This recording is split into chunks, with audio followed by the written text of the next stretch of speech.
Assalamualaikum warahmatullahi wabarakatuh.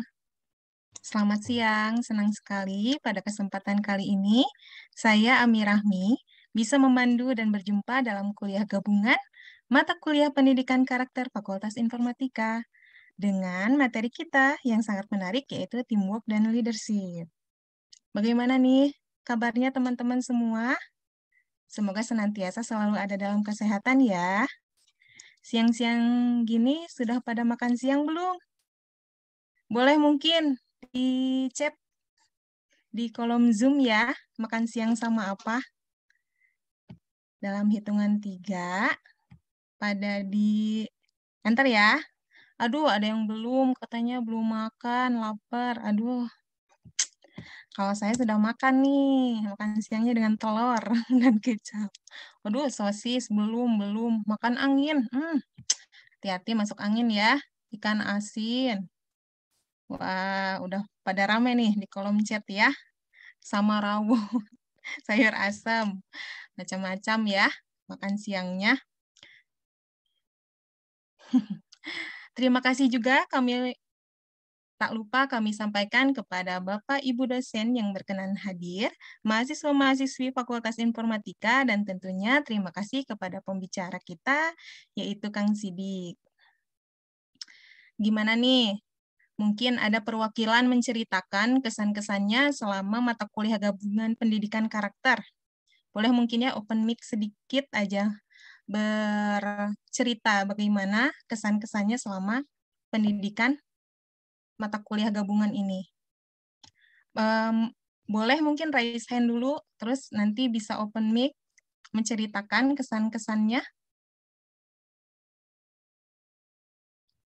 Siapa nih? Boleh dipilih mungkin ya.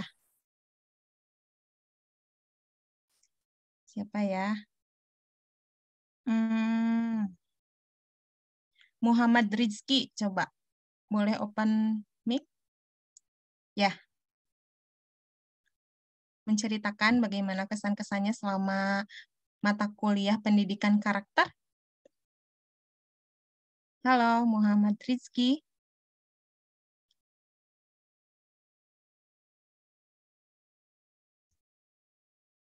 Aduh, malu-malu ya. Halo. Siapa ya? Mungkin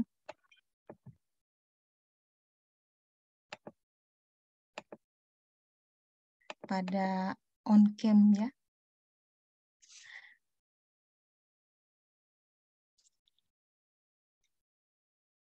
Hoyer deh, Hoyer. Siapa? Berani nggak untuk menceritakan kesan pesannya? Boleh Nadir nih, Nadir Septian Ya, Hadian. Boleh menceritakan mungkin kesan-kesannya selama mata kuliah gabungan ini? saya pernah di Kak. Oh iya, boleh. Siapa dulu nih? Hoyer dulu aja, Kak. Hoyer dulu aja Siap. nggak apa-apa. Hoyer, boleh. Ya, menurut saya dari sekian banyak materi yang sudah disampaikan, saya lebih terbuka untuk menjadi lebih baik lagi gitu, Kak. Oh, Lebih berarti tahu banyak apa sekali yang ya harus saya ilmu-ilmu yang bisa tuju. didapat ya. Iya, Kak. Iya, terima kasih Hoyer. Mungkin Nadir? Nah, halo Kak, halo semuanya. Selamat siang. Selamat siang. Selama kuliah gabungan mata kuliah pendidikan karakter ini, saya dapat banyak banget ilmu yang saya dapat dari berbagai sumber juga, berbagai narasumber yang berbeda juga. Yang paling berkesan buat saya, salah satunya waktu itu pernah dibahas materi kepribadian itu yang MBTI itu Kak, itu yang paling berkesan buat saya. Jadi saya bisa lebih mengenal diri saya sendiri, cara menghadapi diri saya sendiri, apa yang harus saya apa ya kekurangan saya itu harus diatasi bagaimana gitu, sesuai kepribadian saya. Walaupun bukan jadi patokan itu, seenggaknya ada gambaran buat saya. Gitu. Terima kasih nih Nadir dan Hoyer ya yang perwakilan mungkin menyampaikan bagaimana kesan-pesannya selama mata kuliah gabungan. Semoga semakin kompak dan semangat selalu ya dalam menjalankan kuliah ini. Oke. Terkait tema kita pada kesempatan kali ini, sudah tidak asing lagi ya untuk kita sebagai makhluk sosial yang membutuhkan satu sama lain, kita tidak mungkin akan terlepas dari teamwork dan leadership. Baik itu di dunia keluarga, dunia kuliah, kerja, lingkungan selalu ada, namun kita juga harus mengetahui bagaimana menjadi pemimpin yang baik, bagaimana membentuk teamwork yang bagus. Untuk itu, sebelumnya kita kenalan mungkin terlebih dahulu ya dengan pembicara pada kesempatan kali ini. Nama beliau adalah Muhammad Siddiq Aziz, STMBA, sebagai co-founder Inagri and Director Insan Group, Value Chain Entrepreneur, E-commerce, and Logistics Specialist. Profil singkatnya, Mentor of Business Grow Class for MBA SBM ITB, Startup Mentor for Startup for Industri Kementerian Perindustrian, Wirausahaan Terbaik, Pewira Award kategori makanan WUB Jabar 2018, Ketua Hima IF tahun 2013, dan sebagai wisudawan terbaik berprestasi pada tahun 2014. Pendidikannya pada S1 Teknik Informatika tahun 2010-2014, Institut Teknologi Bandung ITB, Magister Administrasi Bisnis MBA, Budaya Kreatif Kewirausahaan pada tahun 2017-2018. Nah, itu dia ya CV pembicara kita pada kesempatan kali ini. Untuk itu, kita sapa dulu mungkin ya. Assalamualaikum Kang Siddiq, bagaimana kabarnya? Waalaikumsalam, Ibu Ami. Sehat-sehat. Alhamdulillah. Terima kasih sudah berkenan hadir untuk mengisi mata kuliah gabungan ya, Kang Siddiq, dengan Ya, tema teamwork dan leadership. Bagaimana nih, Kang Siddiq, kesibukannya? ya, sibuk ini sih. Sibuk berorganisasi, sibuk berbisnis, sibuk Alhamdulillah. menuntut ilmu lagi. Kayaknya kalau manusia itu kan kita forever students ya. Jadi kita mahasiswa aja selamanya gitu ya. Ya, betul sekali. Tanpa ujung yang nggak tahu nih. Pasti kita selalu belajar terus sih. Tuntutannya pasti selalu begitu. Betul sekali. Sampai ada pepatah ya, Kang Siddiq ya, Iya, mencari ilmu sampai ke negeri Cina, katanya gitu. iya. Terima kasih ya. Di sela-sela kesibukan bisa berkesempatan untuk mengisi acara mata kuliah gabungan ini ya, Kang Siddiq. Terima kasih. Santai aja. Kang Siddiq, sebelum penyampaian materi, kita ada sesi foto bersama dulu mungkin ya, Kang Siddiq ya, Boleh, maka untuk silahkan. kenang-kenangan. Iya. Mohon dibantu Ibu Ramanti untuk sesi fotonya. Slide 1 dulu mungkin ya, Bu ya. 1, 2, 3. Slide selanjutnya.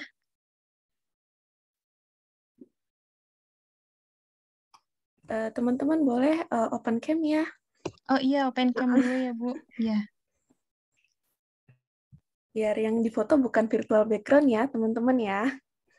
Iya. Kita ulangin dulu aja ya dari slide 1. 1, 2, 3. Oke, next-nya slide 2.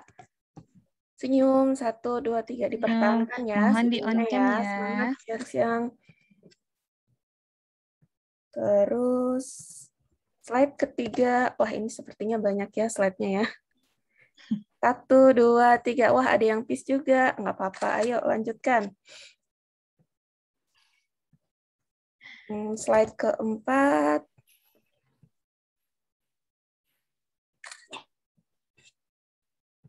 Oke, selanjutnya. Nagib, ekspresinya bagus tuh, Nagib.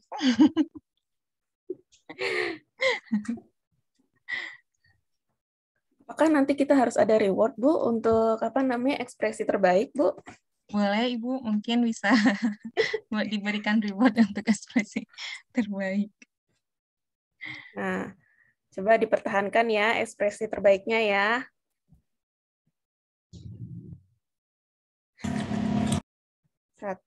1, 2, 3. Slide 8 nih, ya.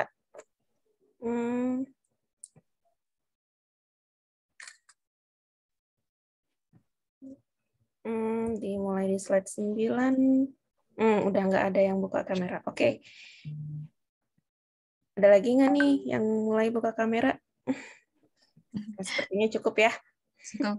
Terima kasih Bu Ramanti Ya, telah sama-sama. membantu untuk diabadikan momen pada kesempatan kali ini.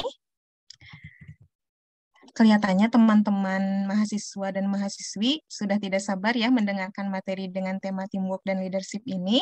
Untuk itu, dimohon kepada mahasiswa-mahasiswi untuk mempersiapkan diri mendengarkan materi yang akan disampaikan dan jangan lupa bahwa kami sudah menyiapkan hadiah untuk teman-teman yang bisa menjawab pertanyaan dari kami. Dan dimohon untuk bisa on cam ya, teman-teman. Untuk itu, kami persilahkan kepada Kang Sidik untuk menyampaikan materinya. Kepada Kang Sidik, dipersilahkan, Kang. Oke, siap. Aku share screen ya.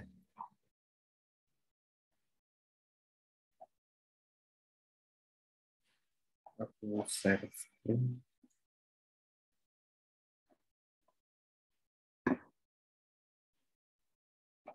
Udah kelihatan kan ya screen saya? Sudah, Kang. Sudah terlihat. Oke, Assalamualaikum warahmatullahi wabarakatuh. Selamat siang buat semuanya. Makasih buat Ibu Vira, Ibu Ami, sama Ibu Ramanti yang telah ini ya, keren banget di weekend-weekend ini menginisiasi acara leadership dan teamwork gitu. Soalnya kan jarang-jarang ya Sabtu ini keluar effort banyak gitu buat tim panitia. Jadi tim panitia ini emang luar biasa banget demi terciptanya output mahasiswa yang unggul dan berkarakter diadakan sesi kali ini gitu. Terus di satu sisi juga udah lama ya nggak ke kampus.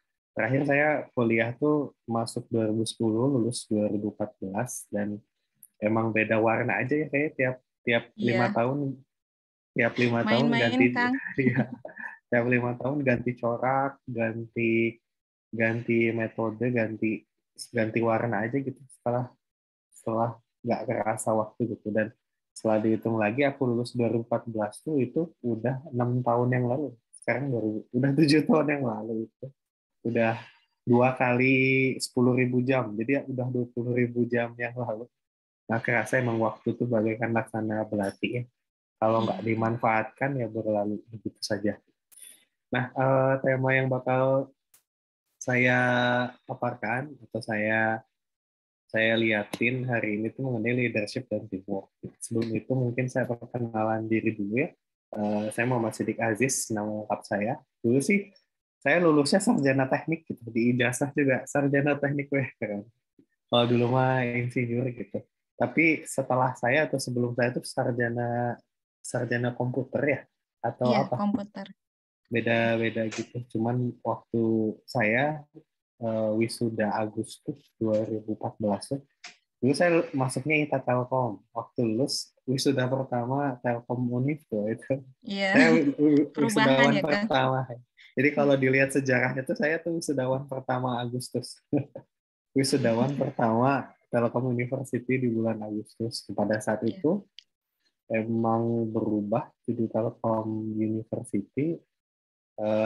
Saya jadi lulusan sarjana teknik, dan emang pada saat itu saya belum kepikiran untuk jadi wirausaha atau jadi karir profesional atau apa sih. Itu yang kesalahan saya dulu sih, karena saya tidak mengenali diri saya terlebih dahulu.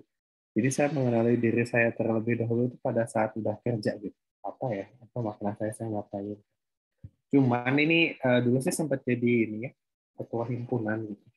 Ini juga sebagai journey karakter development saya, karena emang dulu kan di himpunan tuh banyak belajar mengenai komunikasi, mengenai leadership, mengenai organisasi. Sebenarnya banyak yang dipelajari juga sih di kelas. Kan ada mata kuliah manajemen project, ada mata Oh, iya, kuliah betul. keprofesian, Betul. ada mata kuliah pengantar teknologi informasi. Terus di satu sisi juga di kelas juga banyak tugas besar yang membutuhkan communication skill, project management skill. Cuman karena saya belum menemukan karakter atau jati diri saya mengambil pembelajaran lain supaya jadi vitamin lah, vitamin yang dipelajari di kelas. Salah satunya dengan ikut himpunan.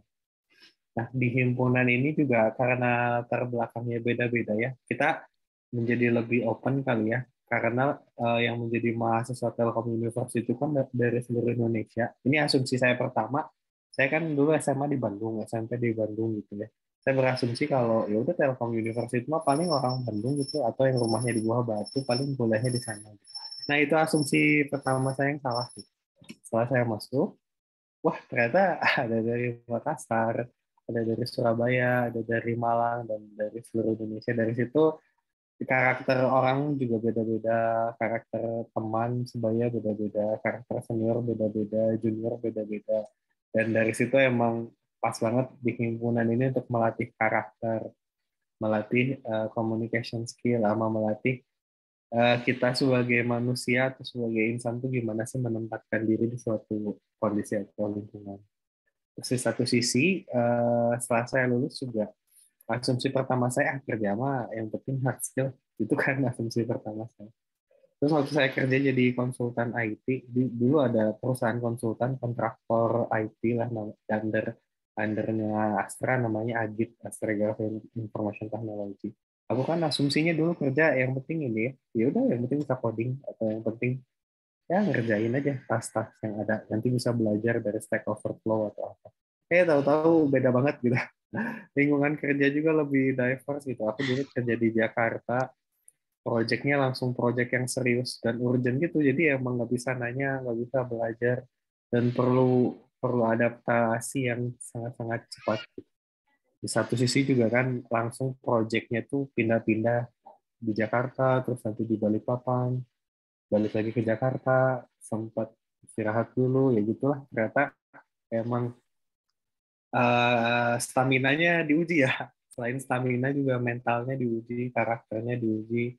Dan di situ jadi emang saya sempat kerja juga hitungannya 10.000 jam terbang kerja gitu. Saya belajar bahwa yeah.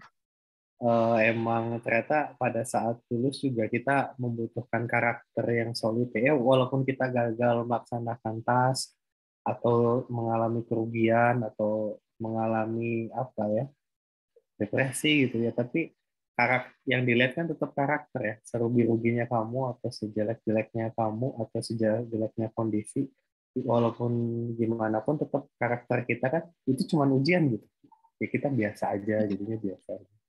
Terus karena saya mengalami apa ya, mengalami kepuasan, ya udah 10.000 jam kerja saya ngapain lagi ya. Dan asalnya saya pengen kuliahnya ini sih, sempat ditawarin beasiswa dulu di Korea apa mengenai wireless. Di luar negeri ya Kang ya? Iya, wireless system gitu. Tapi di satu sisi, gue lagi butek nih, ini lumayan juga kerja 10.000 jam, lagi butek, pengen cari something yang lain gitu. Terus di satu sisi juga saya punya passion di entrepreneurship yang belum kebuka banget gitu. Udah saya pengen lanjut di ITB, kebetulan ada jurusannya kewirausahaan berbasiskan budaya dan kreativitas di SBM ITB. Emang yang dipelajari sih mengenai design thinking dan segala macam. Udah tuh saya ngambil tesis mengenai operational logistik, dan dari situlah saya nge-build startup. Jadi tuntas tuh 10.000 jam apa bikin startup. Nah, di satu sisi saya sekarang bakal menceritakan apa kesalahan saya kali ya, daripada cerita dongeng kesuksesan, jangan. Ini cerita ya pengalaman. Iya. Gitu. Nah, dari situ saya akhirnya bikin buku mengenai ini saya, mengenai karakter saya. Jadi kalau benar sih harusnya kalau masuk kuliah tuh kita psikotes dulu kali ya.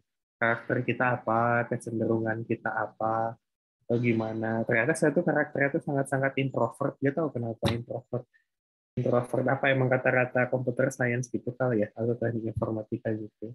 Jadi kayak kalau kata Rumi itu siapa yang mengenal dirinya, dia mengenal Tuhannya. Ya ternyata benar sih. Terus ia yang mengenal dirinya akan menemukan kebahagiaan sejati. Ini kita kan emang pengen bahagia dunia akhirat ya. Tapi kita nggak pernah mengenal diri kita, itu kan merugi banget. Nah, di satu sisi saya mengetahui bahwa karir track yang saya jalani itu sebagai entrepreneur itu tidak cocok untuk introvert. Ini bakal ada jawaban-jawabannya. Tapi ternyata 9 dari 10 CEO yang sukses di dunia itu rata-rata insinyur, teknik komputer atau introvert. Nah itu kenapa-kenapanya jadi bisa menjadi kebanggaan bagi kalian, karir track kalian tuh bakal cepet banget gitu untuk menuju si level atau pengen jadi wirausaha atau gimana. Di next lagi kali ya. Nah di satu sisi juga ini ya ada analogi cermin. Jadi kita juga selain mengetahui diri, kita juga harus membersihkan hati kali ya. Sudahlah di masa SMP SMA kita mainnya asik main gitu ya, asik main, asik coba-coba atau asik asik ngapain. Tapi di masa kuliah ini kan udah ranah profesi ya, kita bakal jadi apa kan setelah lulus tuh, jadi apa kan bakal gitu ya. Nah kita harus untuk mengetahui itu kadang kita harus melihat lebih dalam. Nah untuk melihat lebih dalam tuh kita harus kayak analogi cermin sih kalau kata Imam Ghazali. Jadi kayak hatinya harus bersih dulu. Jadi hilangkan semua kesombongan, keegoan, dan terimalah kuliah sebagai ilmu yang baru. Gitu. Gak akan masuk tuh apa yang kita pelajari di kuliah kalau kita gak mau. Saya nggak suka coding, itu kan udah kotor berarti. Saya nggak suka nggak suka belajar Zoom. Saya nggak suka algoritma, saya nggak suka super data. Nah ini harus dihilangkan dulu lah mindset itu. Jadi kayak bersihin dulu hati kalian, kosongin dulu. Ya kita siap untuk 8 semester ke depan belajar mengenai apa aja yang diajarkan. Terus di satu sisi pastikan ekspektasi diri kita tinggi ya terhadap kita. Nanti semester 1 tiba-tiba, aduh tugasnya susah, aduh dapat nilai C, aduh dapat jelek atau ekspektasinya beda. Kan emang manusia itu tempatnya salah dan lupa ya. Jadi kalau dapat nilai jelek ya biasa aja dulu, biasa aja. Tapi ya tahu kita bakal sebaik-baiknya manusia ialah orang yang mau memperbaiki dirinya kan. Jadi ya kalau misalnya kita belajar, terus pada saat belajar tuh pusing, belum bisa ngejar ya jangan galau dulu gitu. Jalannya aja dulu sebagai manusia. Dari aku bilangnya gitu. Kenapa aku bilangnya gitu? Karena dulu pada saat aku masuk masuk kuliah di semester 1 tuh masih kotor gitu hatinya. Aku SMA jago matematik. Aku waktu SMA jago fisika. Tapi kok belajar lagi? Nah itu hal-hal yang harus dihilangkan. Terus di satu sisi juga ketika mendapatkan nilai C pertama tuh langsung sedih, sedih galau. Aku mau pindah jurusan ya jangan kayak gitu. Jangan kayak gitu, jalani aja dulu, jalani aja. Terus di satu sisi juga kita harus mengetahui ini personality kita. Sebenarnya ada banyak cara untuk mengetahui personality ya. Sebentar. Ada banyak cara untuk mengetahui personality. Ini salah satu MBTI kita apa gitu kayak sebentar sambil bilang. MBTI itu kayak sistem personality kayak INTJ, ENFP atau ISTJ atau segala macam. Ini ternyata personality aku tuh INTJ banget, fokus. Aku tuh orangnya kalau belajar harus fokus gitu. Lagi ngoding atau lagi belajar kalkulus, jangan dicampur belajar yang lain, susah gitu. Terus di satu sisi aku tuh sukanya dependable, jadi bolehlah aku aman aku orangnya, makanya ikut Hanif juga karena ada kecenderungan ini kali. Terus aku tuh orangnya kayak logical tuh kayak misal kalau A terjadi, B gimana, C gimana, D gimana. Terus orangnya itu big picture, rasional. Ini kayak mata kuliah OOP banget ya. Objek relasional, terus ada objektif. Cuman di satu sisi tuh aku tuh orangnya private banget. Jadi kayak, aduh, kalau kuliah, aku nggak suka sambil WA-WA-an gitu. Jadi kalau kuliah aja, ngobrol-ngobrol aja. Nggak suka sambil kayak gitu. Terus satu sisi tuh aku tuh orangnya apa ya udah kalau udah isya ya tidur gitu. Nggak suka sambil main soalnya capek gitu sih. Intinya sih kita harus mengetahui kecenderungan diri kita ya, karena kan salah satu jalan untuk menuju bahagia itu mengetahui kecenderungan diri kita, dan dari situlah bakal ngaruh ke gaya leadership teman-teman di sini gitu. Gaya leadership juga ada banyak ya, ada gaya leadership yang otokratik gitu, yaudah gue pengennya ini lu harus melakukan itu. Ada yang kalau aku tipenya aku bikin big picture-nya, aku bikin visi misinya, aku bikin framework metodologinya. Nah itu aku tuh orangnya metodologis banget gitu. Dan dari situ biarkan teman-teman atau anggota himpunan yang bekerja atau organisasi yang bekerja. Gimana dong, bapak dong, nanti kita bakal belajar. Nah, ini cuma pengen ngasih tahu ya modal apa atau key resource apa yang dimiliki anak. Saya tahu kan teman-teman udah SMP ya. SMA udah akhir balik, udah menuju proses dewasa. Udah jadi bukan udah bukan teenager ya, udah bukan teenager. Ini udah anak-anak muda, pemuda.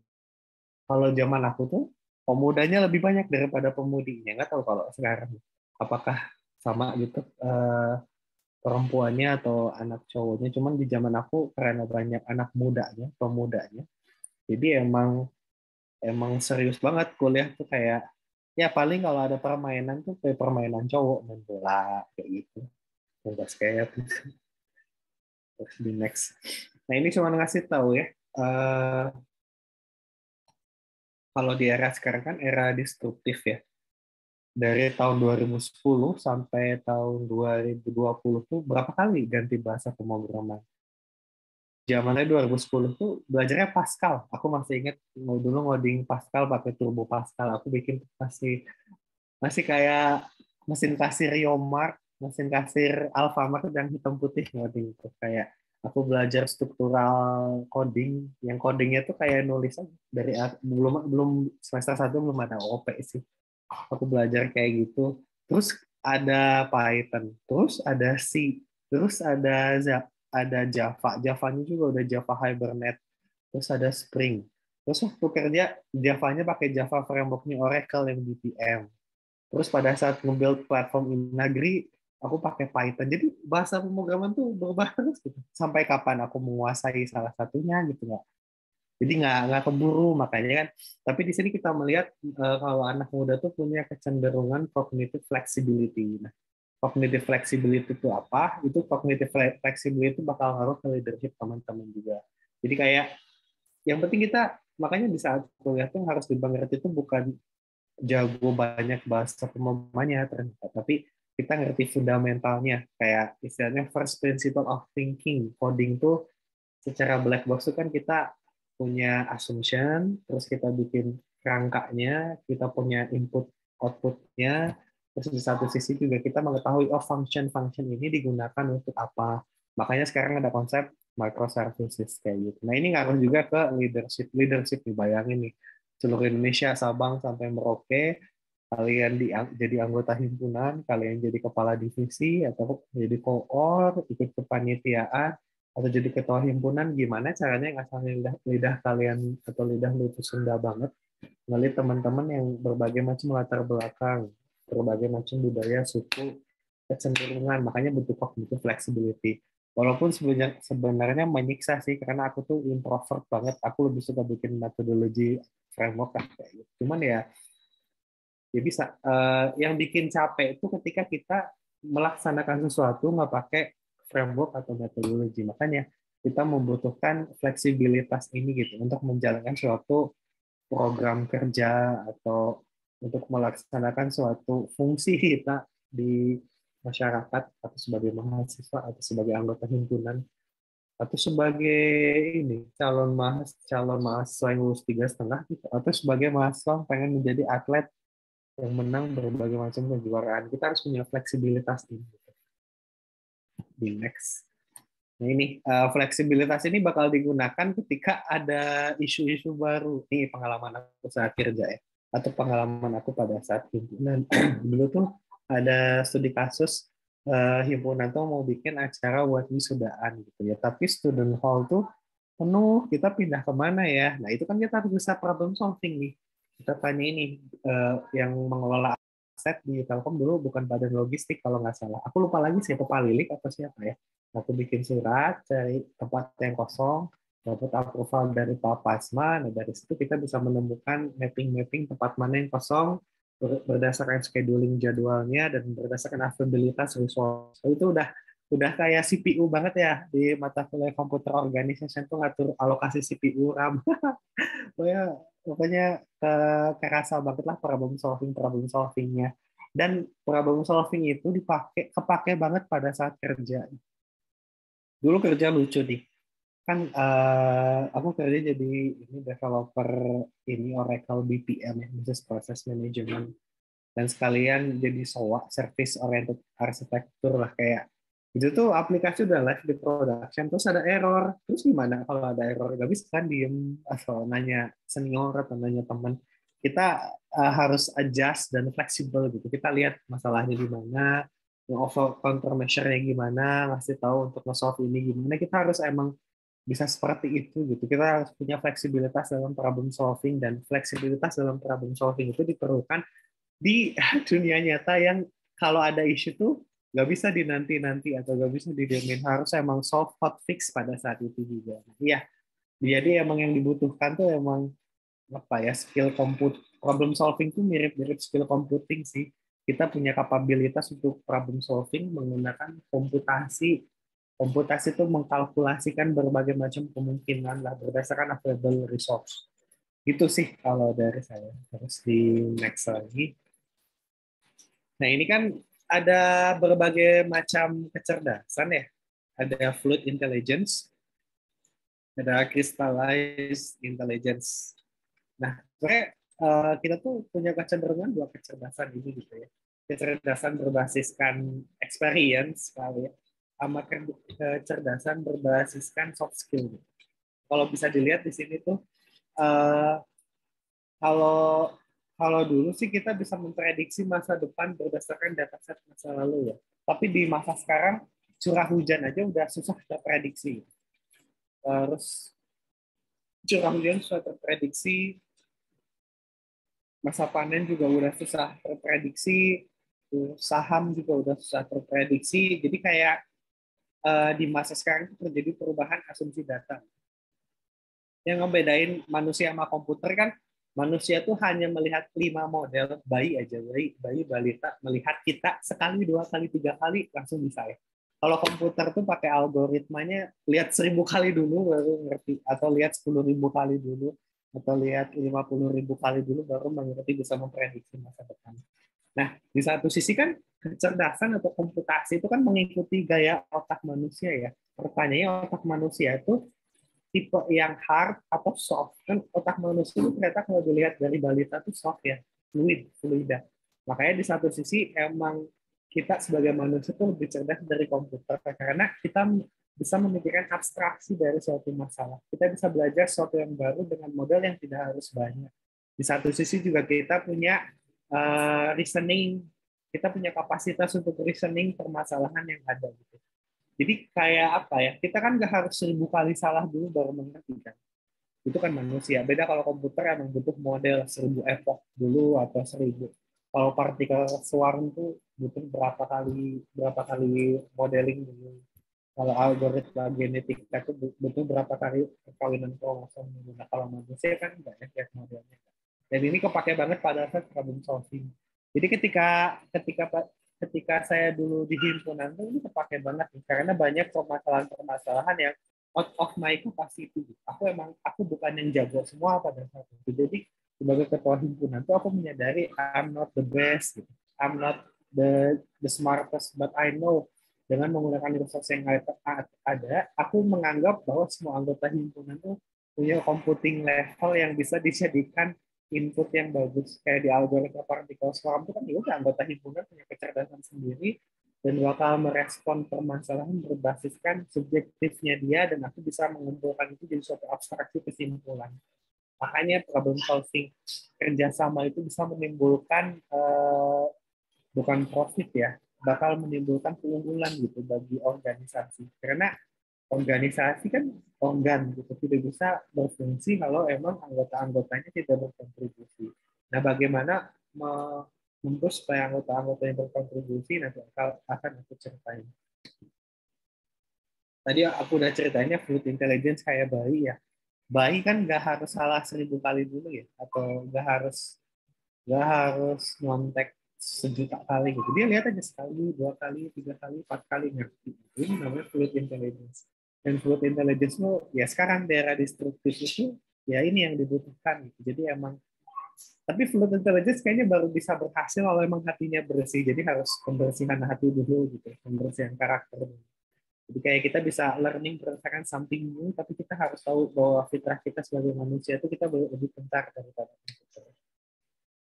Ini asumsi kita, fluid intelligence atau crystallized intelligence itu bisa dilihat baik itu sangat mengkapitalisasi kemampuan mimicking atau melihat orang dewasa. Tapi seiring dengan pertumbuhan umur, kenapa kita jadi ini ya semakin semakin semakin tertutup dengan hal yang baru. Nah di satu sisi tuh disrupsi emang udah parah banget sekarang. Apakah kita mau berdasarkan fakta gitu? Memprediksi curah hujan 10 tahun ke depan dengan data 10 tahun yang lalu itu masih pas gitu, masih pas gitu buat sekarang gitu. Emang something different, modelingnya juga harus nggak bisa modeling data yang begitu banyak sekarang. Bisa nggak ya modeling effort yang lebih sedikit? Nah makanya dibutuhkan communication skill, organization skill, teamwork. Ini kan cepat banget nih ya. Di zaman aku masuk kuliah tuh, aku tuh iya, di zaman aku dulu masuk kuliah tuh aku nggak ada internet di rumah, nggak ada internet di rumah, di kosan nggak ada internet. Jadi salah satu cara untuk belajar tuh ke kampus, ke lab, aku cari wifi di gedung F gitu. Semakin ke sini, kata-kata teman-teman kan belajar juga pakai Zoom dari HP kan ya. Kan walaupun ada laptop juga aku yakin sih anak-anak sekarang kecenderungannya dari HP, karena aku juga punya karyawan, ada 30 karyawan. Tiap pagi dan sore itu suka ada yang stand up ya. Aku lihat nih kecenderungan kok malas buka komputer ya. Apakah komputernya kentang atau jelek gitu ya. Ternyata lebih efisien pakai HP. Gitu. HP juga sekarang kan kemampuan computing atau prosesornya lebih cepat. Gitu. Nah, kita sebagai manusia tuh penempatan dirinya ada di mana? Nanti aku bakal cerita. Nah, yang membedakan manusia dan komputer, manusia dan devices, manusia dan cloud server, ini kita punya kreativitas. Makanya pentingnya berorganisasi itu kenapa? Karena kreativitas itu hanya bisa dipelajari kalau kita sering bersosialisasi dan sering menemukan masalah yang mau dipecahkan. Kita nggak bisa belajar kreativitas hanya dari buku tanpa praktek. Kita juga nggak bisa belajar kreativitas hanya dari praktek tanpa buku.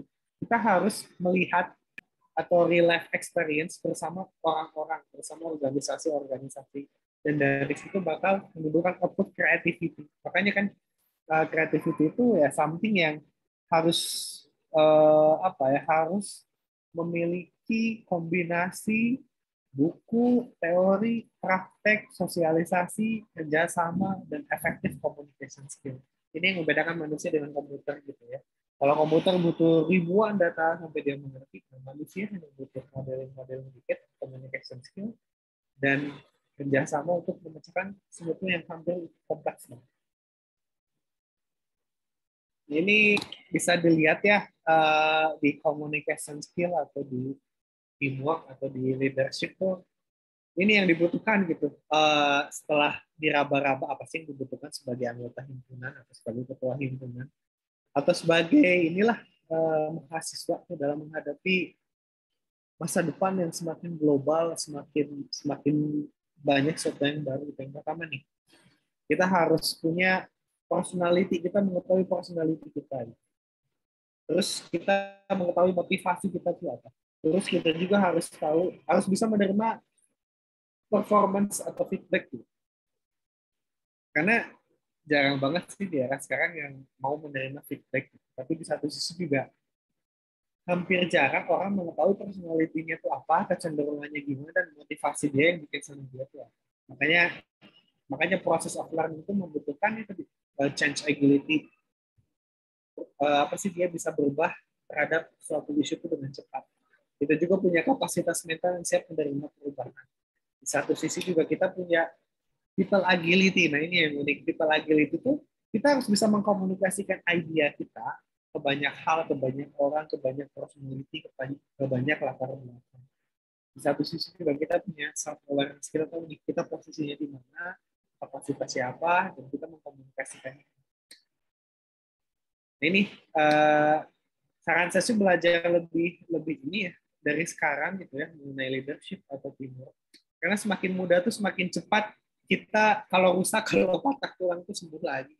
Bayangin baru belajar leadership atau teamwork tuh nanti setelah lulus, kayak saya baru mempelajari lebih deepnya setelah lulus atau pada saat umur 40 atau pada saat umur 50 itu bakal lebih susah sih, karena semakin kesini tuh metabolisme tubuh kita atau metabolisme mental kita semakin sulit untuk menghadapi perubahan. Makanya alangkah lebih baik dipelajari semakin lebih muda gitu. Bahkan kalau pengen jadi entrepreneur dari SMP aja gitu, jangan nanti pas udah lulus kuliah atau kerja dulu kayak saya kelamaan. Ini salah satu ini ya, salah satu algoritma yang saya sukain. Dulu tuh kalau di Telkom ya, sore-sore jam 4 tuh aku main ke LC, itu masih banyak kayak apa? Kayak penangkaran bangau. Suka lihat burung-burung tuh muter, muter, muter, muter. Ini banyak banget sih, ngapain burung-burung muter ya, ada ribuan, ratusan. Oh ini leadernya siapa ya? Ini leadernya siapa ya? Dia mengikuti pola apa ya? Apa yang mereka inginkan? Dan dari situ kita belajar bahwa ini nih kita sebagai makhluk hidup itu kita sudah fitrahnya berorganisasi ya. Berorganisasi itu hidup bermasyarakat. Yang namanya hidup bermasyarakat itu pasti membutuhkan komunikasi efektif, pasti membutuhkan leadership, pasti membutuhkan fitrah-fitrah seperti bermuamalah satu sama lain. Makanya pasti terjadi tabrakan atau pasti terjadi terdapat interaksi. Kalian juga mungkin kalau udah kerja nggak akan mungkin nanti kerja one man show, nggak akan. Pasti ada timnya, ada squadnya, ada seniornya, ada juniornya. Makanya di satu sisi salah satu cara untuk mengoptimasi mimpi kalian atau mengoptimasi tujuan kalian itu mengetahui fitrah kalian sebagai makhluk itu pasti akan bersosialisasi, akan bermusyawarah, akan bermuamalah, akan berinteraksi. Makanya coba dilatih dari sekarang. Salah satu caranya dengan ikut himpunan, dengan ikut kepanitiaan atau bantu-bantu fakultas ada magang apa ikut. Itu salah satu cara. Makanya memaknai perbedaan itu ada untuk kita belajar. Dengan adanya pembelajaran akan ada interaksi, akan ada inovasi, dan akan ada improvement gitu dalam diri kita. Pasti beda. Orang yang belajar sendiri, yang belajar sendiri pasti lebih susah. Tapi kalau kita belajar bareng-bareng, problem solving-nya pasti bisa lebih cepat. Itu sih kalau ada. Yang kedua, ini terjadi pada saat dulu di himpunan gitu. Strukturnya nggak ada. Kita bikin kepanitiaannya lost gitu. Kita nggak tahu di supplier A siapa, tim A siapa, divisi B siapa, pusing banget pokoknya. Makanya kita membutuhkan suatu metodologi, membutuhkan suatu framework, atau membutuhkan suatu arahan acuan. Makanya di himpunan itu ada BART, ada GBHM, garis besar haluan organisasi GBHO, supaya tidak terjadi hal seperti ini. Oh, apa ini buat saya? Ngapain? Komunikasi sama alumni gimana? Komunikasi sama anggota gimana? Komunikasi sama dosen gimana? Gimana? Itu terjadi karena nggak ada arah interaksi yang pas, nggak ada framework, nggak ada metodologi. Nah, akhirnya kan dengan adanya ADART, GBHN, tiap meeting ada MM-nya, terus kita juga ada reviewnya tiap bulan, tiap 3 bulan. Nah, di situ kita bisa bikin alignment. Kita tuh pengennya, pokoknya himpunan tuh ya, kita pengen bikin program kerja yang bisa mensupport keprofesian yang mahasiswa gitu. Ada program buat support kalau mau UAS, ada belajar bareng. Gitu. Terus juga sebagai branding, bisa nggak ya kita bikin himpunan gitu tuh masuk pikiran rakyat gitu, masuk media nasional supaya keren aja gitu, supaya ada branding juga di sana supaya bangga. Itu harus punya alignment, harus punya visi misi, dan harus punya planning gitu. Dan planning itu bakal susah kalau mau komunikasi aja malu-malu, mau komunikasi aja takut. Nah, ini pada saat kerja juga sangat dipakai. Coba gimana kita menghandle orderan, gimana kita menghandle komunikasi sama supplier, bagaimana kita menghandle komunikasi sama tim, bagaimana kita handling komplain, bagaimana handling ekspektasi. Ini sangat dibutuhkan banget skill komunikasi, skill teamwork, skill organisasi, skill teknis seperti itu. Ternyata yang asalnya kita asumsikan itu adalah soft skill, sekarang tuh itu tuh skill teknis gitu. Skill teknis yang dibutuhkan agar organisasi bisa growth. Makanya hal-hal yang seperti ini kadang asumsi kita nggak belajar ya. Padahal sebenarnya kan belajar itu ada 5 tahap ya. Saya baca, saya baru mengerti saja kan nggak cukup ya. Saya coba baru saya paham. Saya paham, lalu saya lupa. Nah, kalau udah lupa kan gimana? Gitu. Makanya kita yang butuh real work experience. Makanya ada istilahnya magang, makanya istilahnya kepanitiaan. Ini foto-foto waktu dulu di himpunan atau organisasi. Kalau dibilang dulu di himpunan atau di organisasi ya rame banget sih. Kayak Dulu kita sempat benchmark ke BEM Fasilkom UI yang Pak Alfian di sini. Kita pengen tahu sebenarnya BEM Fasilkom UI itu fungsinya ngapain, gitu ya. Ada program kerja apa aja, dan mereka gimana relasi dengan akademisi, bisnis, komunitas, media, atau government, atau dengan internal. Terus kita juga ada program ini ya, kaderisasi barang staff-staff muda. Kita ngasih tahu nih bahwa kita tuh kepengurusannya bentar, dan yang bakal melanjutkan himpunan ini ya generasi yang lebih muda. Kita kasih tahu nih frameworknya kayak gimana, metodologinya. Di satu sisi juga kita sering mempush buat anggota kita, cobain dong untuk lomba kayak Bintas, gimnastik, terus ada apa, dari Fasilkom UI, Kompas, gitu. Ikut lomba nih, kita bikin squad, kita bikin tim. Di satu sisi juga emang himpunan tuh akan ada banyaknya buat internalisasi, buat bikin program kerja.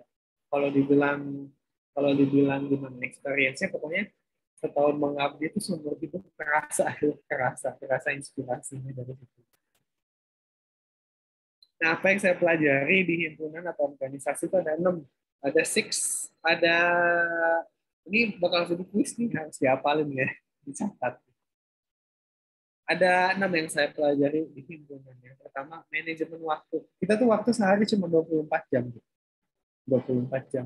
Kalau nggak di-planning apa-apa, kita pasti bakal kehilangan. Karena waktu itu bagaikan belati gitu ya, yang bakal mengusir kita dari belakang kalau kita tidak menjaga. Di satu sisi juga ada manajemen prioritas nih. Saya itu ketua himpunan, tapi lulus tepat waktu. Hebat kan? Tapi jangan merasa sombong, tapi ya kita harus punya prioritas. Prioritas kita apa? Kuliah. Lulusnya juga jangan lama-lama. Kecepatan memang nggak sih preferensi masing-masing ya. Cuman stamina aku nggak kuat untuk lulus kecepatan, makanya aku lulus tepat waktu aja gitu. Di satu sisi juga ada komunikasi efektif. Gimana efektif communication dengan pembimbing skripsi gitu, dengan atasan waktu internship atau magang, dengan alumni, atau misalnya dengan adik kelas kalian, dengan anggota himpunan. Nih, kalian dilatih nih mental ability buat effective communication. Kalian juga harus bisa mengalokasikan sumber daya. Di satu sisi juga manajemen emosi, dan di satu sisi juga ada manajemen perencanaan dan improvement buat diri kalian. Di next. Udah habis gitu. Udah habis kayak presentasi dari saya. Kalau ada yang mau ditanyain, kayaknya lebih asik sambil nanya-nanya ya, supaya lebih enak gitu kan, dua arah gitu. Dari aku gitu sih. Iya, baik. Terima kasih kepada Kang Sidik yang telah menyampaikan pemutaran materinya dan pengalamannya yang sangat luar biasa. Mungkin akan dilanjutkan dengan sesi tanya-jawab. Boleh untuk para teman-teman mahasiswa dan mahasiswa yang ingin bertanya, boleh dengan raise hand atau di kolom chat juga boleh ya.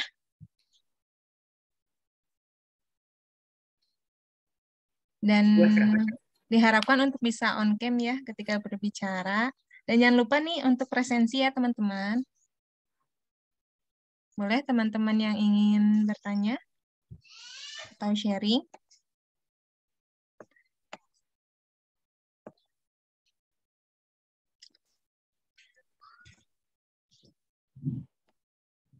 Yuk, silakan.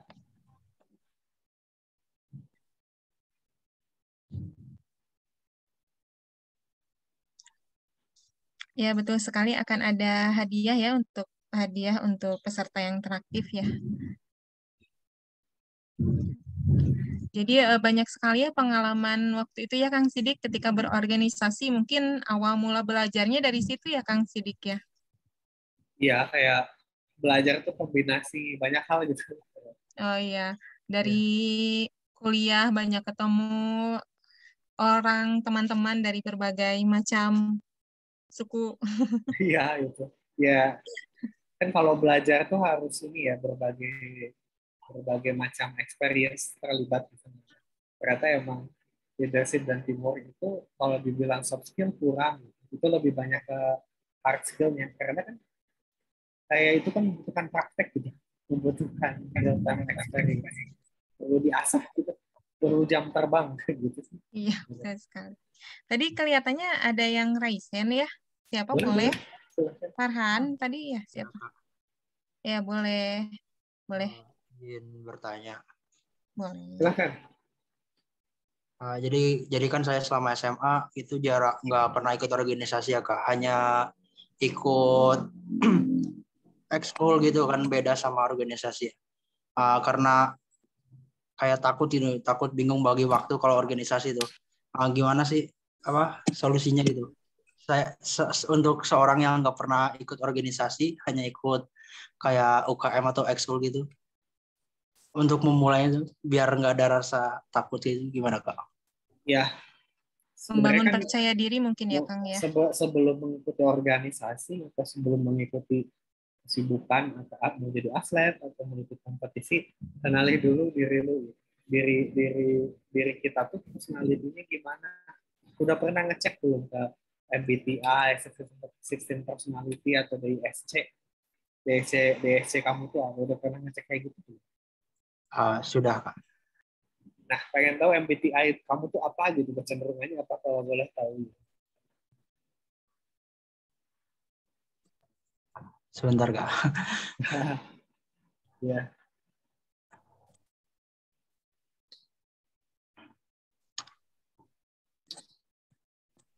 Kemarin waktu tes itu kepribadian itu dapatnya yang konsul ESVJT. Nah, itu udah bagus tuh. ESTJ ya? ES apa? SFJ apa itu? ESVJ. ESFJ. EFJ. E-nya tuh udah ekstrovert banget. Yang namanya ekstrovert tuh pasti 90% nyemplung UKM atau organisasi. Udah ada kecenderungan itu gitu. Kalau aku dulu introvert, ikut organisasi aja males gitu. Tapi emang karena ada kebutuhan, ada goals buat development diri, makanya aku paksakan diri ke organisasi. Kalau aku lihat sih secara alamiah, secara fitrah juga pasti Farhan ikut organisasi. Cuman biasanya orang yang ekstrovert itu kebablasan ikut banyak organisasi biasanya. Kalau bisa sih jangan terlalu banyak juga ya di awal untuk kapasitas diri gitu. Kayak kalau misalnya udah ikut satu UKM ya udah cukup, cuman dioptimalkan gitu di UKM tersebut. Bisa nggak ya kalau UKM ini, kalau UMKM misalnya UMKM basket gitu, di UMKM basket ini aku bisa bawa prestasi apa gitu. Kalau misalnya ikut UMKM Sunda atau apa SOS, bisa nggak ya saya ikut kepanitiaan, di mana kepanitiaan ini saya belajar mengenai sponsorship atau investor. Gak usah banyak-banyak sih, karena kita punya kapasitas ya.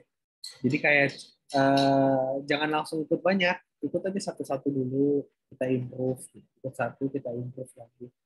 Kita harus memaknai juga kapasitas diri kita sekuat apa. Gitu sih kalau dari saya.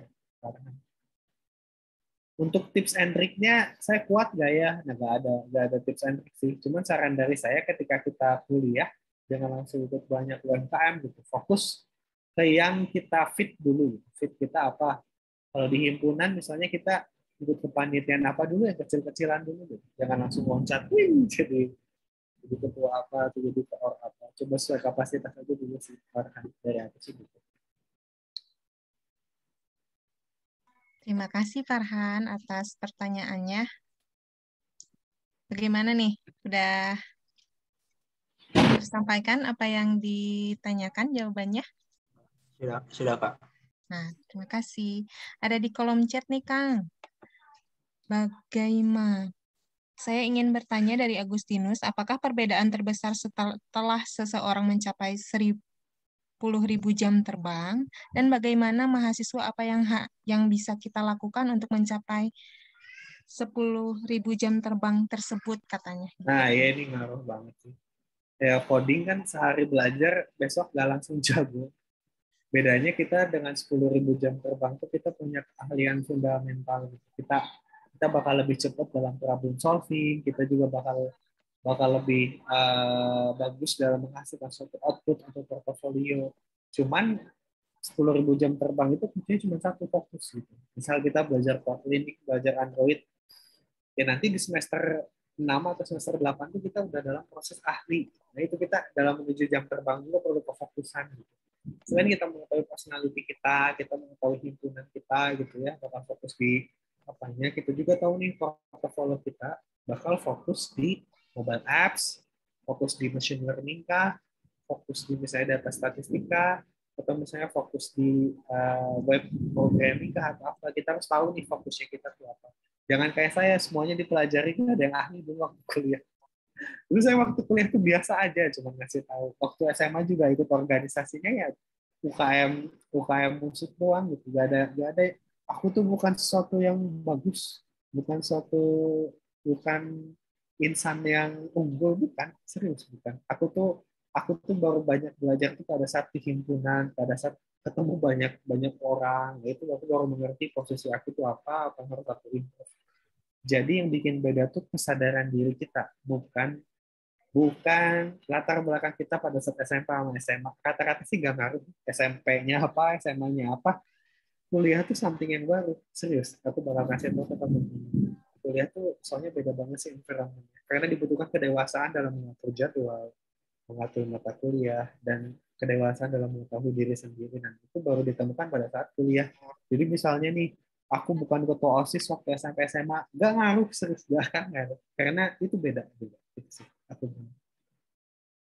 Baik, terima kasih Kang Sidik. Bagaimana Agustinus, sudah terjawab pertanyaannya?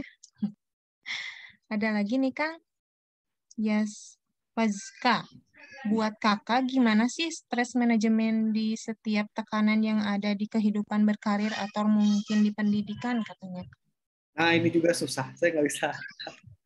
Saya bukan dalam kapasitas yang bisa jawab ya. Karena saya juga emang entrepreneur tuh gila banget ya. Apalagi di bidang teknologi ya, deadline-nya ketat-ketat gitu ya.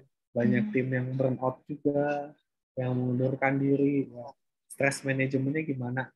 Sebenarnya kan udah dijelaskan juga ya, kalau stres kita ya sabar aja dan sholat aja kan udah mengobati gitu.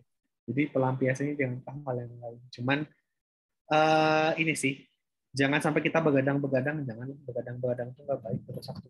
Kalau emang udah malam dan emang udah capek, istirahat kayak gitu, itu sederhana gitu aja sih kalau dari aku. Terus aku tuh rajin olahraga. Ini sih yang menjadi isu buat lulusan STT Telkom sama IT Telkom. Keren lulusannya, jago coding, tapi pada saat medical check up gagal. Nah itu saran saya, coba persiapkan diri kita untuk masa depan dengan problem solving masa depan, isu-isu masa depan itu dengan melatih kita organisasi, dan selain organisasi kita melatih mental kita dengan olahraga. Jadi saran saya coba deh 1 minggu sekali olahraga, itu investasi bagus banget sih. Coba ikut fitness, atau coba ikut misalnya maraton, atau coba ikut lari. Kalau futsal bukan olahraga ya have fun. Jadi olahraga itu something yang emang disiplin. Coba jalani olahraga yang baik, makanan yang sehat, itu juga udah bisa mengurangi beban mental atau beban stres di kita. Kalau ngopi jangan keseringan ngopi, tapi aku sukanya ngopi, gimana? Itu juga ngantuk. Gitu. Nah, stress management biasanya kayak gitu sih. Perbanyak istirahat, perbanyak me time, tapi jangan me time tiap hari gitu. Makanan yang sehat, sama ya curhat aja. Biasanya teman curhat tuh ketemunya banyak di organisasi. Nikah aja ya, jadinya kayak saya, nikahnya sama mahasiswa Telkom juga. Oh. Gitu. Ini ada pertanyaan lagi, Kak. Izin bertanya, menurut Kakak, berapa banyak idealnya organisasi atau kegiatan mahasiswa yang bisa diambil untuk seorang mahasiswa, terutama sebagai mahasiswa baru? Dan ada juga pertanyaan untuk manajemen waktunya, Kang Sidik, itu bagaimana, Kang? Dulu tuh aku nggak ikut banyak-banyak ya, serius. Aku tuh organisasi yang aku ikut itu cuman 3 selama kuliah tuh, kecil banget ya, pasti diketawain. Apa-apa nih. Aku tuh ikut panitia buat roadshow ke SMP SMA waktu itu sama YPT. Terus aku ikut kepanitiaan pagelaran Sunda. Itu juga cuma jadi staff aja sih, staff sponsor sama investor. Terus aku di himpunan jadi anggota, terus jadi ketua himpunan tahun depannya. Nah di sini kita belajar bahwa idealnya ya fokus aja sih, nggak usah banyak-banyak dibanyakin gitu ya, karena kan kita juga punya kapasitasnya. Kalau misalnya kita sibuk di kuliah, kita punya kapasitas nggak bisa ngejar kuliah, ya ikutnya dikit-dikit. Tapi kalau manajemen waktunya keren banget gitu ya ikut aja semampunya atau sebisanya. Cuman saran saya kan tujuan kuliah kan menuntaskan SKS ya. Kalau menuntaskan SKS-nya kelamaan juga jadi demotivasi. Di satu sisi kecepatan tapi nggak ada experience juga kan, sayangnya belajarnya gimana. Itu sih kalau dari aku. Terus kalau manajemen prioritas ini penting banget ya, coba bikin prioritas tuh emang harus detail ya. Kita tuh pengen pengen jangan kayak saya dulu sih. Dulu saya nggak tahu pengen jadi developer Android atau pengen jadi developer security jaringan atau pengen jago di data science, nggak ada. Aku nggak punya prioritas itu. Cara buat manajemen prioritas itu kita bikin planning. Planning itu kayaknya sesuatu yang wajib deh. Kalau di project management kita bikin gancar, bikin milestone atau bikin kayak planning kayak gitu tuh hal yang penting sih. Gitu sih kalau dari aku. Siap. Terima kasih untuk mahasiswa yang bertanya. Bagaimana nih? Sudah terjawab atau belum? Ini masih banyak nih, Kak, pertanyaannya, Kang Sidik. Ada lagi, sulit memulai percakapan dengan orang lain. Karena itu saya mengalami kesulitan dalam berkomunikasi dengan orang lain. Hal ini sangat menghambat ketika ingin melakukan kerja kelompok. Bagaimana cara untuk bisa memulai komunikasi mungkin, Kang, untuk pede nih? Ya, introvert ya, sama aku juga Iya. introvert. Kayak gitu aku tuh. Ya inilah. Ya pasti kan banyak kerja kelompok ya nanti di kuliah ya, tugas besar atau tugas praktikum gitu ya. Ini barrier yang harus dilawan sih. Nggak bisa kita belajar sendiri-sendiri seriusan. Bagaimana caranya mulai komunikasi yang baik? Ini harus jam terbang sih. Makanya ikut ini deh, kepanitiaan apa gitu, atau klub apa gitu, atau UMKM apa gitu. Biasanya itu membantu akselerasi diri kita agar kita membiasakan diri berkomunikasi. Gitu. Sekiranya jam di kelas gak cukup, supaya kita berani berkomunikasi, ikut di luar kelas. Di luar kelas kan ada banyak aktivitasnya, UMKM, UKM, atau misalnya organisasi kan, itu nambah jam terbang kita komunikasi. Skill komunikasi itu hard skill, makanya ada program studi ilmu komunikasi kan, nah itu kan hard skill. Nah yang namanya hard skill kan jam terbang ya, nggak ada yang tiba kayak coding sehari, nggak ada yang sebulan langsung jago, nggak ada. Itu jam terbang aja sih, sering ikut organisasi aja sih saran dari nanti kelatih sendiri. Siap. Mungkin ada lagi, Kak, ini saya kan kuliah sambil ngurusin online shop. Terus yang lain itu ada yang menyarankan untuk keluar aja katanya gitu kuliahnya. Itu bagaimana nih, Kang? Jangan atuh, tetap kuliah mah jadi inilah kebanggaan diri gitu. Tapi oil shopnya juga jangan dijalanin setengah hati, jalanin aja. Dulu aku pernah untung berapa puluh juta itu waktu semester 6, malah dipakai buat main-main itu jelek. Tapi dari situ aku bilang bahwa masih banyak kemungkinan kok kita bisa membiayai kuliah kita sendiri dari bisnis. Apalagi bisnisnya di zaman sekarang kan banyak bisnis dari internet ya, freelancer, ngerjain project atau ngerjain freelance apa gitu. Jadi kalian kalau pengen bisnis sambil kuliah juga bisa. Aku nyaranin bahkan nggak harus terpaku ke ikut UKM atau ikut himpunan ya. Kalau kalian punya bakat bisnis juga ya ikut lomba bisnis gitu ya. Terus misalnya bikin aplikasi, submit ke Play Store, kalian bisa dapat profit dari sana. Jalanin aja, bukan sesuatu yang apa ya, kuliah menghambat, enggak juga kok. Nanti bilang aja ke dosennya atau ke kaprodinya, saya punya kecenderungan untuk mengimprove entrepreneurial skill saya gitu. Nah ini yang, tapi ini udah berani banget sih Fawaz Sidik ya, udah bilang punya apa ya, punya kecenderungan atau bakat workshop, bilang aja.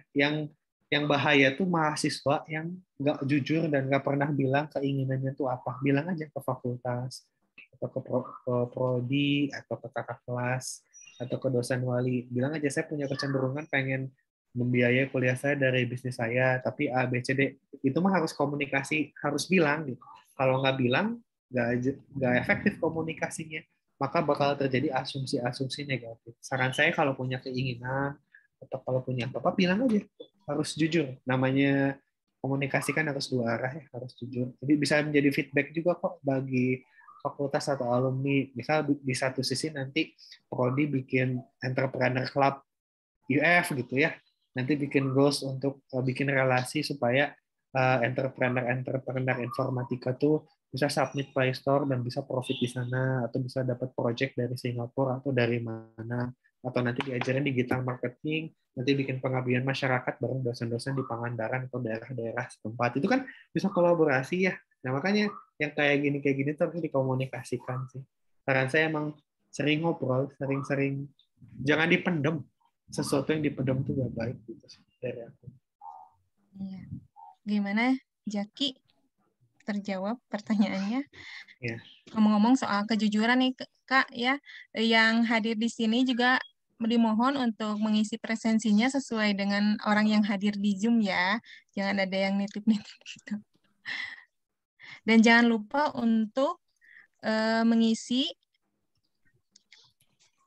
check out, presensi check out-nya ya. Nanti akan di-share oleh Bu Firanika. Pas banget Kang, sih, ya. Iya. Kang, satu lagi pertanyaan mungkin ya dari Iya. Stefan Salim. Ingin bertanya bagaimana cara mahasiswa informatika menumbuhkan jiwa entrepreneurship-nya. Iya, sebenarnya di zaman aku tuh kan aku dulu ketua himpunan ya. Di zaman aku tuh aku dulu ketua himpunan, tapi aku nggak tahu ada anggota himpunan aku yang kesulitan buat bayar kuliah. Nah kan gimana? Dia nggak pernah ngomong gitu ya. Tapi di satu sisi aku baru tahu sekarang. Nah ini kan padahal kalau pada saat itu aku bisa menumbuhkan jiwa entrepreneurship, misal, oh lu bisa nih bayar kuliahan, lu ikut proyekan bareng gue aja, bikin website atau bikin apa gitu. Dia kan bisa bayar kuliah pada saat itu. Tapi karena dia sulit mengkomunikasikan kesulitannya, jadinya jelek gitu. Nah, bagaimana menumbuhkan jiwa entrepreneurship? Masih ada mata kuliah wirausaha nggak ya kalau di sekarang gitu? Kalau nggak salah dulu sih ada, cuman ditempatinnya terakhir gitu. Saran saya kalau entrepreneurship itu kan jam terbang ya, bukan kayak coding jam terbang, ilmu komunikasi juga jam terbang. Coba deh ikut kayak kalau dulu mah udah ada Kopma ya, Koperasi Mahasiswa. Nah kalau misalnya bukan jiwa entrepreneurship, coba aja jualan dari yang gampang, misalnya jualan tema WordPress atau jualan OL Shop bikin akun di Tokped gitu kan. Telkom University juga kan kerja sama Shopee, Tokped tuh. Atau misalnya kalau pengen punya bisnis di bidang jasa, coba deh kamu bisa apa dan coba jual jasa itu gitu ya. Mending dicoba dari sekarang sih. Kalau entrepreneurship itu kalau dicobanya nanti setelah lulus, kayak saya kan setelah lulus susah gitu. Tapi ya saya kan mau belajar gitu, saya coba. Nah kalau misalnya masih muda gini, saya rasanya coba aja sekarang. Mau jualan apa, dicoba aja dari sekarang gitu. Cari mentor. Karena belajar tanpa mentor dan guru itu nanti kemana-mana gitu jelas. Cari mentor, ikut kakak kelas atau gimana, saran dari saya. Entrepreneurship, kalau Telkom kan Telkom University kan ada research university ya jargonnya. Mungkin di suatu titik bakal ada subtema entrepreneurial university mungkin ya, dengan adanya BTP ya, Bandung Technopark. Itu kan Bandung Technopark banyak portofolio ya. Coba gali-gali ini deh, gali-gali program-program di Bandung Technopark. Bisa nggak ya saya mahasiswa tingkat pertama atau tingkat kedua ikut inkubasi di BTP, mungkin nanti bisa dapat pendanaan kayak dari Kominfo atau pendanaan dari mana untuk mengembangkan produk aplikasi digital yang bisa dijual. Ikut aja pokoknya ekosistem kampus tuh udah support kalian banget lah gitu. Bahkan sampai didanai gitu. Makanya harus ini sih coba ikut pelatihan atau kulik-kulik di kampus, ada subtema apa, ada program apa yang mendukung entrepreneurial activity gitu. Gitu kalau dari aku. Baik, terima kasih Kang Sidik. Bagaimana Stefan Salim?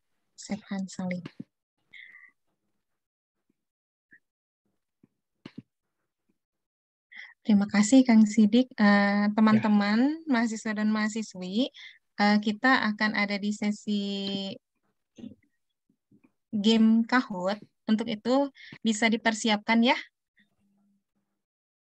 Bu Ami, punten, ini ada saya umumkan di kolom chat ya.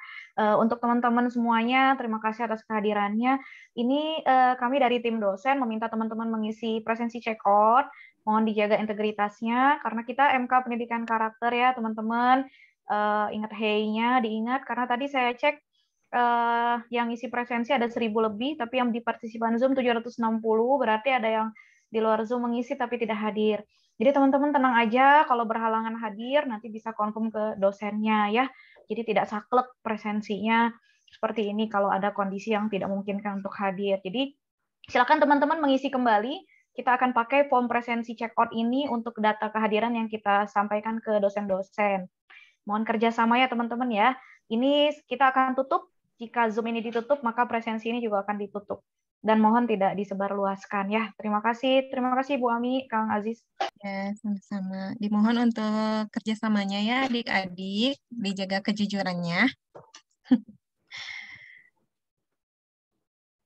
Sebelum itu, kita akan ada game Kahoot dulu ya teman-teman, mohon disiapkan. Mohon bantuannya Bu Ramanti untuk meng-share link Kahoot-nya. Dan untuk nama di Kahoot-nya itu nama panggilan dan NIM ya.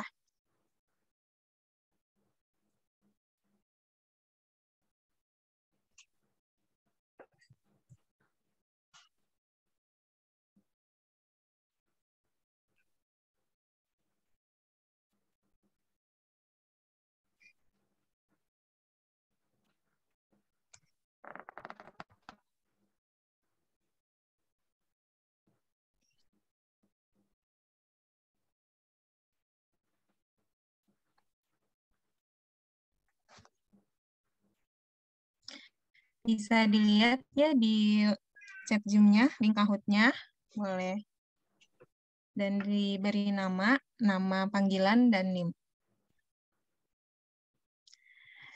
Game PIN-nya 8794698. Boleh?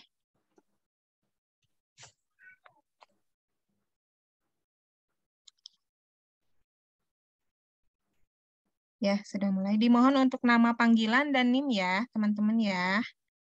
Rizcha Dharma Cahya, ya Pak, sama Aba. Oke. Udah banyak nih, mulai-mulai banyak yang join ya. Ya, teman-teman yang lain yang belum join, ayo. Ada hadiah untuk teman-teman yang bisa menjawab dengan baik. Pasti yang tadi mendengarkan dan menyimak acara akan bisa menjawab pertanyaannya. Hadiahnya lumayan ya untuk jajan. Ya, sudah banyak. 106 orang, 109, 110, 114, 17, 8, 20, ya, terus menaik. 132, 135, 140. Ya. Mungkin akan diberi waktu sampai kapan nih Bu Ramanti? 156, 9, 159. Sekali lagi nama dan NIM ya, nama panggilan dan NIM. Kita tunggu mungkin 1 menit sampai 2 menit lagi kali, Bu. Siap, Ibu. Terima kasih. 10 menit lagi ya. 2 menit, Bu. Siap. 2 menit.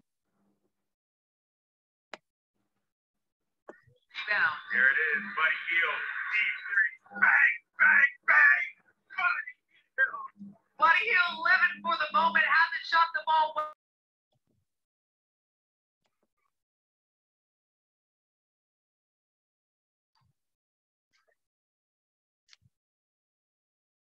Ya, udah 219, 221, 223.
Mungkin bisa dimulai saja ya Bu Ramanti ya.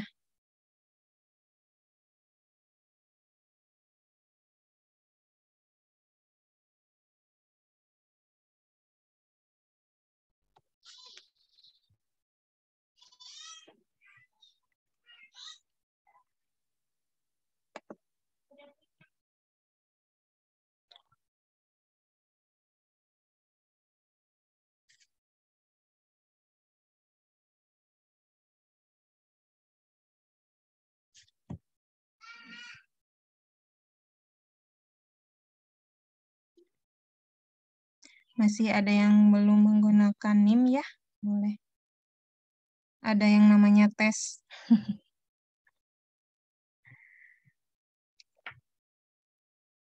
Nanti kalau menang sayang ada hadiahnya.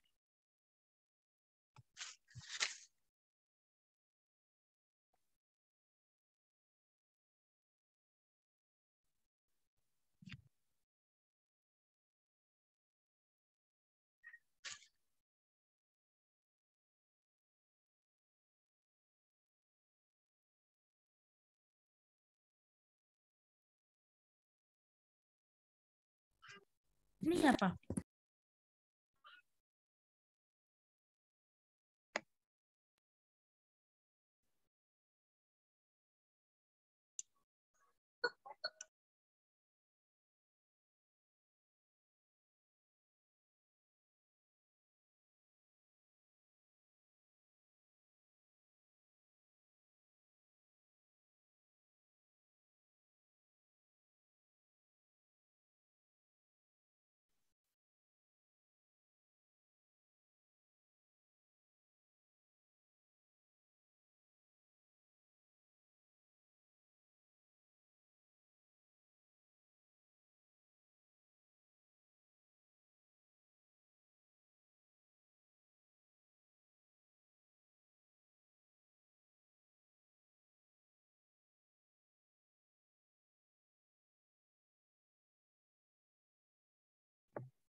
Halo Bu Ramanti.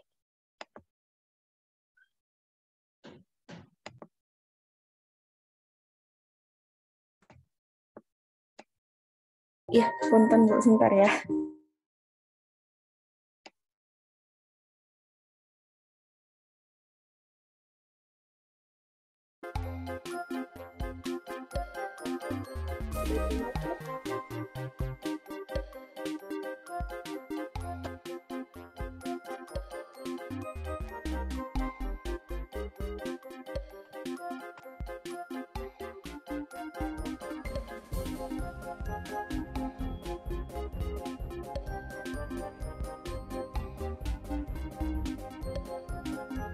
Kita mulai sekarang aja ya Bu ya.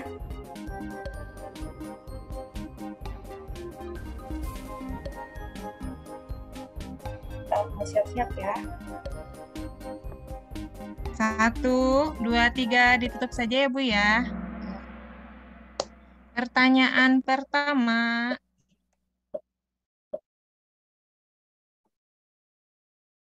Di bawah ini yang termasuk ke dalam Great Intelligence adalah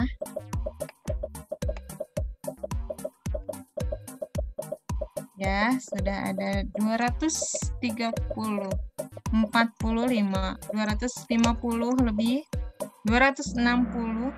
Ya. Jawabannya ability to learn new thing. Masih banyak yang salah ya. Oke, kita lanjut ya. Lanjut ya, Bu. Nah, pemenangnya Rizal. Kedua dan yang ketiga James Charles. Yang keempat Alif dan Habib. Untuk jawaban selanjutnya, di bawah ini yang tidak termasuk ke dalam pengelolaan himpunan organisasi adalah yang tadi menyaksikan dengan baik pasti bisa menjawab pertanyaannya.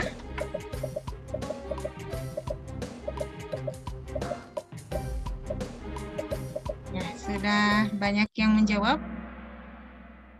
Jawabannya adalah manajemen keuangan. Ya, masih banyak yang salah ya.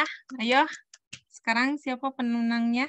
Apakah masih Rizal? Wah, sekarang ada Deli ya. 1305210086. Ayo, jangan sampai berubah ya. Next, Ibu, pertanyaan selanjutnya. Pembicara adalah Ketua Himpunan Informatika pada tahun... Kang Sidik tadi Ketua Himpunan pada tahun berapa nih? Yang tadi menyimak pasti bisa menjawab pertanyaannya.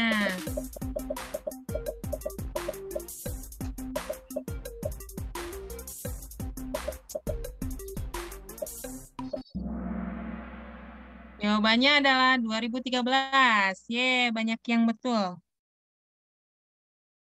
Kita lihat posisi pertama. CC. Siapa nih CC? 1301-121-3141. Ketiga ada Fau. Kedua ada Fau. Yang ketiga ada Habib. Yang keempat ada Di. Dan yang kelima ada Aisyah. Next, Bu. Pertanyaan selanjutnya. Salah satu model atau key research yang harus dimiliki anak muda adalah awareness. Betul atau salah?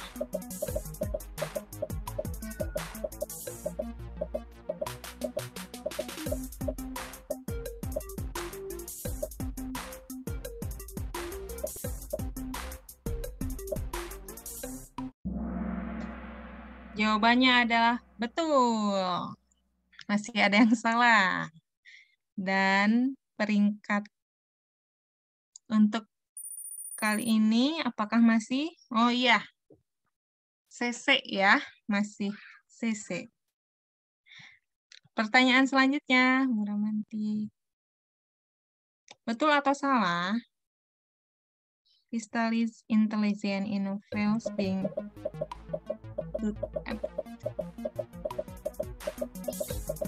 betul atau salah?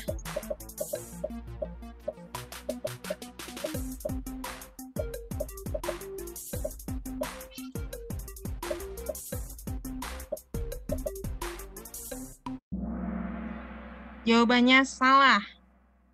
Masih banyak yang salah juga. Selanjutnya, Bu Ramanti. Oh, pemenangnya ya. Yang kedua Habib dan yang pertama Pau. Untuk para pemenang bisa mungkin nanti di chat Telegramnya Bu Ramanti ya untuk pengambilan hadiahnya. Hadiahnya apa?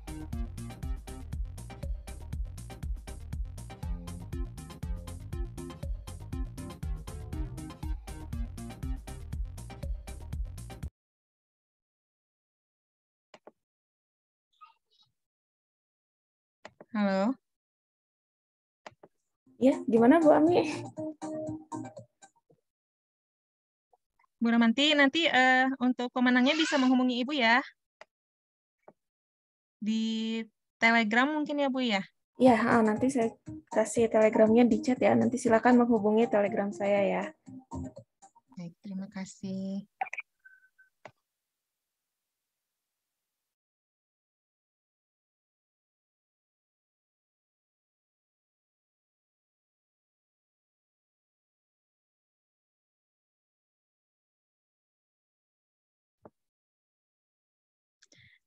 Nanti selamat kepada para pemenang ya. Yang belum menang jangan berkecil hati. Mungkin di kesempatan lain bisa mendapatkan hadiah-hadiah yang menarik lagi ya.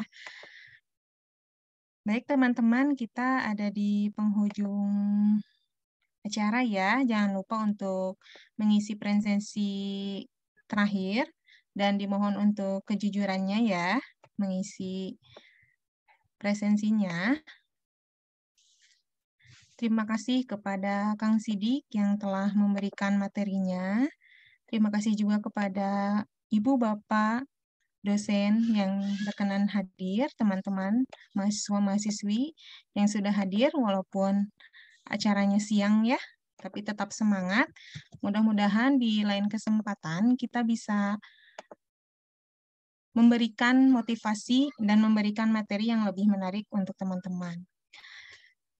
Kesimpulan yang bisa kita ambil ya, ketika kita mau mulai sesuatu jangan takut tapi tetap dijalani. Kita harus tahu personality diri kita, harus bisa memecahkan masalah, harus tahu masalahnya bagaimana dan cara penyelesaiannya bagaimana. Dan di organisasi itu kita bisa belajar bagaimana memanajemen waktu, manajemen prioritas, komunikasi efektif, alokasi sumber daya, manajemen emosi, perencanaan, dan improvement diri.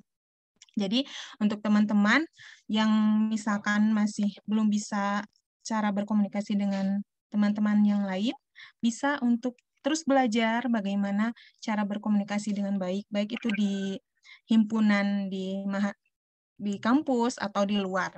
Banyak ya bahan pelajaran. Dan kita itu sebagai makhluk yang sempurna dimiliki cara bagaimana kita berkomunikasi yang baik ya. Begitu mungkin teman-teman, terima kasih atas kehadirannya. Mohon maaf apabila banyak kesalahan. Ditutup saja. Wassalamualaikum warahmatullahi wabarakatuh. Terima kasih teman-teman sudah hadir di mata kuliah gabungan pada kesempatan kali ini. Waalaikumsalam warahmatullahi Terima kasih wabarakatuh. Kang Sidik. Terima kasih Kang Sidik. Ya teman-teman ya, tetap semangat Terima kasih. ya. Terima kasih Bang. Semangat. Terima kasih. Ya. Sama-sama. Terima kasih. Sama-sama. Terima kasih ya.